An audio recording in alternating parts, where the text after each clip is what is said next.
étant ancienne esthéticienne, je vais te montrer comment je m'épile les sourcils et la lèvre. Je commence toujours par couper mes sourcils parce qu'ils sont toujours très longs, ils poussent à une vitesse mais vous n'imaginez même pas. On désinfecte la zone qu'on va épiler, évidemment, et puis on se munit de son petit bâtonnet et la cire chaude et hop, on applique là où on veut épiler. Tu sais qu'en institut, c'est hyper rare qu'on s'épile nos propres sourcils parce que nous, on a une autre vision de notre visage et du coup, c'est beaucoup plus compliqué d'avoir deux sourcils bien identiques quand on s'épile toute seule les sourcils. Ensuite, je vais prendre des petites bandes d'épilation. Donc en fait, c'est des grandes pour le corps que j'ai découpées pour que ça soit à la taille de mon visage. Je fais bien en dessous, au-dessus, au milieu. Je sais qu'il y a des esthéticiennes qui disent de pas faire le dessus, mais je vous promets que c'est beaucoup plus joli et ça ne va pas plus repousser, donc n'hésitez pas à le faire. Avant de finir les sourcils, tant que j'ai mal, je me dis autant continuer dans le mal et je fais la lèvre. Donc je désinfecte bien pour éviter d'avoir des boutons.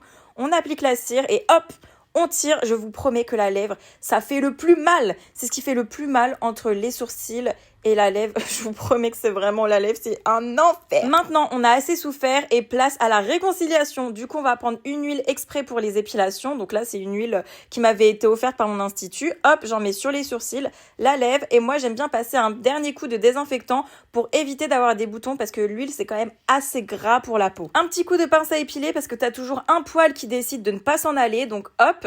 Et ensuite, je finis avec un petit coup de ciseaux. Et voilà le résultat. Bisous les filles!